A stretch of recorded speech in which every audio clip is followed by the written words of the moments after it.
Komið þið sæl og blessuð og verið hjartanlega velkomin að skjánum. Það föstudagsþátturinn sem heilsar ykkur og við ætlum að byrja á menningarlegum nótum og vinda okkur út í Grímsey því að þann 18. júní næstkomandi verða sólstöðutónleikar í Grímsey og hingað til mín til þess að spjalla það komin Hinrik Hólmfríðarson Ólason. Vertu hjartanlega velkomin. Takk hérlega fyrir það. Þetta ekki fyrsta sinn sem þú stendur fyrir sólstöðutónleikum. Nei, þetta er annað árið í Annað röð. ár. Þannig að nú er þetta orðið hefð, verður að vera bara öll árin hérna í frá, er það ekki? Já, vonandi, mögulega, sjáum til. Já, þetta er mjög merkilegt framtak. Ég reyndar sjálfur hef ekki gert svo frægur að koma út í Grímsey yfir höfuð, en það er svolítið magnað að vera þarna sérstaklega á þessum árstíma, ekki satt? Algjörlega, en ég er náttúrulega líka hingað komið til að bjóða þér formlega. Formlega, já. Þú náttúrulega þekkir alla listamennina meira og minna. Já. Og við viljum endilega fá þig í okkar raðir núna í sumar, Einmitt, já, ég get ekki skorast undan því, Jú, vissulega, það er alveg ótrúlegt, að vera í Grímsey á þessum ástíma, því að, Grímsey er náttúrulega við heimskautsbauginn. Hún er að mig minnir einhverju 1 eða 2 breiddargráðum norðar heldur en Akureyri. Já. Sem gerir það að verkum, að yfir sumartíman að þá er sólin hún er í rauninni að því virðist svona lengur á lofti og hún rís seinna upp á vetur og þannig að það er meira myrkur á veturna náttúrulega og það er töluvert meiri birta á sumrin og alveg svona ótrúlega birta þetta er bara eins og einn langur dagur Ég er náttúrulega ólst upp hana og maður svona man eftir þessu bara já, þetta var allt saman, sumarið var bara eins og einn langur dagur hana því að það er náttúrulega engin fjöll heldur, sólin hverfur aldrei á bakvið neitt. Það er alltaf sama birtustigi einhvern veginn svo lengi sem maður er ekki þoka eða ský Já, þannig að það er bara sama hvort það er 4 að nóttu eða 4 síðdegis að það er bara eins. Það er bara mjög svipuð birta þannig að þú upplifir svo mikið tímaleysi að vera á þessum stað Já. Það er svo ótrúlegt. Þetta er eitthvað sem maður verður að upplifa. Algjörlega. Og að því mér finnst eitthvað sláandi þar sem þú varst að segja mér áður en viðtalið byrjaði að þú hittir fleiri sem hefur komið til Tælands heldur en til Grímseyjar.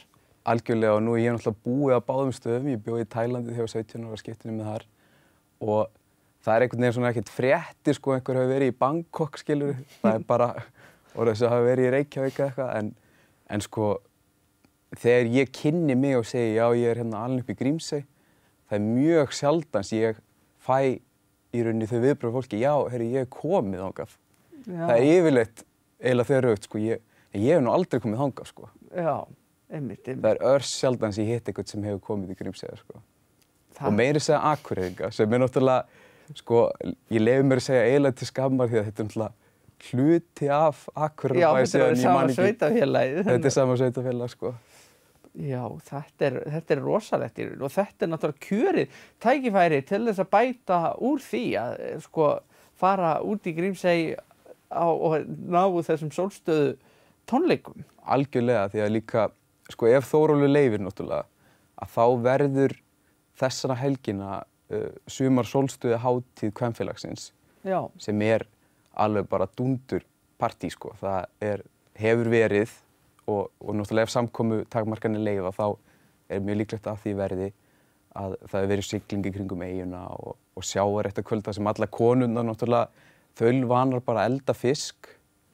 og þekkja fisk mjög vel og það er sjávarréttarkvöld þarna á laugardeginum og alveg bara gómsæta kræsingar í boði og svo er ball og það hefur verið ýmislegt svona líka skemmtun fyrir börn og dorgveiðikeppni og eitthvað ýmislegt en svo líka bara að nýta tíman og ganga eyjuna því að maður getur alveg tekið sinn tíma þetta er náttúrulega ótrúleg náttúruparadís það er fuglalíf sem bara sérð ekki á mörgum stöðum Nei. Lundinn og allir svartfuglin langiðan og álkan og Það er eitthvað fyrir alla í raun og veru. Ég var sérstaklega svona núna eftir að, hvað segir maður, svona útivist og Já, náttúrulega algjör sprenging í því. Já, sprenging í því og þetta bara komið í tísku og fólk líka vill ferðast innanlands núna.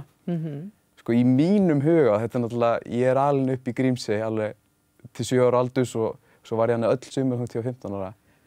Og ég hef unnið mikið sem sko leiðsögumaður og í mínum huga þá sko staðurinn til að fara á Íslandi, það bara sko Þingvellir, Geysir, Jökulsárlón, Grímsey sko. Já. Því að þetta bara, þú kemur þangað. Þetta sko pínu lítil eyja. Alveg bara, hún bara 5 kilometra löng og 1,5 þar sem hún breiðust. Já. Og hún sko eiginlega 3 sinnum lengra frá landi heldur en Vestmannaeyjar sko, heldur en Heimaey. Já. Þannig hún miklu lengri burtu og miklu minni sko. Og það eiginlega bara svona, maður kemur þangað og hugsa bara, af hverju eyja hérna? Því lík tilviljun sko. Og miklu minna samfélag. Já. Og hvernig sko, hvernig fer maður svo að því að raða saman sko, tónleikaprógrammi eins og fyrir að þessu tilefni? Ertu búin að liggja yfir þessu í allan vetur að setja þetta saman? Ég segi það nú ekki, ég bara á góða vini sem eru tónlistamenn. Til dæmis Ívan Mendes, við erum búin að vera vinir frá við vorum 10 ára gamlir sko. Og við vorum hann einhvern tíðan með vini okkar frá Kaliforníu eða frá Bandaríkjunum og hásumar og það var þoka og súld og bara leiðinda veður. Við vorum allir dúðaði bara í dúnúlpur og eitthvað og þeir voru nú að hlæja að því sko, þeir eru vanir að fara á þessum ástíma á hátíð út í Eyðimörk í Bandaríkjunum sem heitir Burning Man. Það var svona búið til tímabundið þorp út í Eyðimörk og haldin tónlistahátíð. Svo þegar hún búin þá öllu mokað í burtu og ekki skilin eftir ein arða. Og við vorum að tala sko hvað væri fyndið að gera eitthvað svona í Grímsey sko, nema með kallaði bara freezing man í staði eftir. Já. Það svo kalt þarna yfir hásumarið.